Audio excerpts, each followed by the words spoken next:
नमस्कार, मैं हूं आपके साथ सृष्टि श्रीवास्तव। लोकसभा चुनाव में बीजेपी को सबसे बड़ा झटका अयोध्या में लगा और अब अयोध्या हारने वाली बीजेपी के लिए मिल्कीपुर सीट सबसे ज्यादा जरूरी है।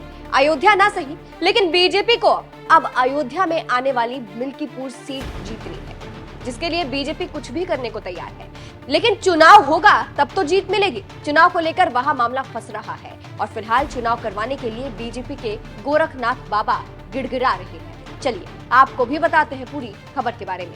दरअसल उत्तर प्रदेश की 9 विधानसभा सीटों पर मंगलवार को चुनाव आयोग ने उपचुनाव का ऐलान कर दिया है। हालांकि अयोध्या में आने वाली मिल्कीपुर सीट पर चुनाव का ऐलान नहीं किया गया है। ऐसा इसलिए क्योंकि बीजेपी नेता गोरखनाथ बाबा ने अवधेश प्रसाद के चुनाव के खिलाफ हाई कोर्ट में याचिका दाखिल की थी, लेकिन अब चुनाव करवाने के लिए गोरखनाथ बाबा ने अपनी वह याचिका वापस लेने का फैसला किया है, यानी वो गिड़गिड़ा रहे हैं। गोरखनाथ बाबा ने क्यों की थी याचिका दाखिल, अब आपको मामला पहले समझाते हैं। सपा सांसद अवधेश प्रसाद पहले मिल्कीपुर सीट से कई बार विधायक रह चुके हैं। 2022 में अवधेश प्रसाद जब मिल्कीपुर सीट से विधायक थे, उन्हें जीत मिल गई थी। तब उनके खिलाफ बीजेपी के पूर्व विधायक बाबा गोरखनाथ ने इलाहाबाद हाईकोर्ट में याचिका दायर की थी। इसमें आरोप यह लगाया गया था कि विधानसभा चुनाव के वक्त अवधेश प्रसाद का फॉर्म भरते समय जो शपथ पत्र लगाया गया है वो एक्सपायर्ड नोटरी पर दर्ज है और ये याचिका हाईकोर्ट में लंबित है, जिसके कारण अयोध्या के मिल्कीपुर सीट पर उपचुनाव का ऐलान नहीं किया गया है।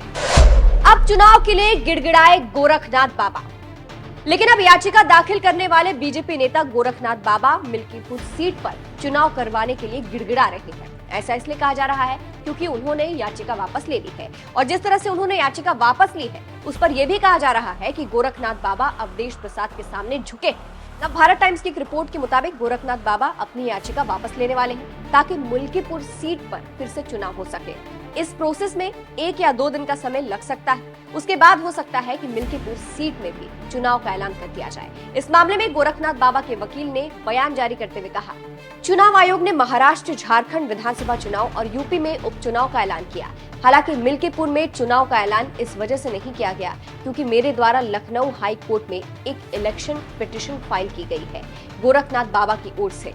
आगे उन्होंने मामला समझाते हुए कहा, इसमें हमने मांग की थी कि अवधेश प्रसाद जो अब सपा सांसद बन चुके हैं, उनके द्वारा जो एफिडेविट फाइल किया गया था इलेक्शन कमीशन के पास, वो फैब्रिकेटेड है क्योंकि जो नोटरी उन्होंने कराई थी, हमने आरटीआई से पता लगाया कि उन अधिवक्ता की नोटरी 2011 में एक्सपायर हो गई थी, जबकि 2022 में इसी अधिवक्ता द्वारा नोटरी करवाई गई थी, जिस पर हमने चैलेंज किया था। इस पर सुनवाई चल रही है।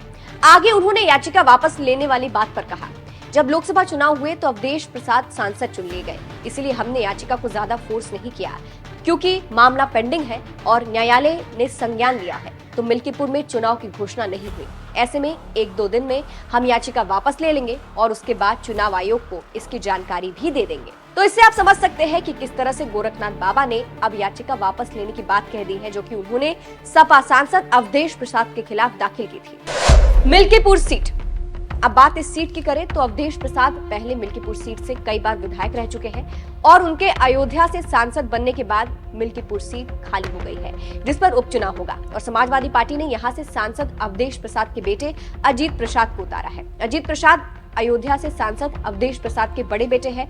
अजीत प्रसाद जिला पंचायत सदस्य का चुनाव भी लड़ चुके हैं। अजीत लगातार एक्टिव है और चुनाव लड़ने की तैयारी कर रहे हैं। तो फिलहाल इससे आप समझ सकते हैं कि मिल्कीपुर सीट पर चुनाव करवाने के लिए बीजेपी के जो नेता है गोरखनाथ बाबा, वो कितना दमखम लगा रहे हैं और गिड़गिड़ा रहे हैं। फिलहाल इस खबर पर आपकी क्या राय है, हमें कमेंट करके जरूर बताइएगा। नमस्कार।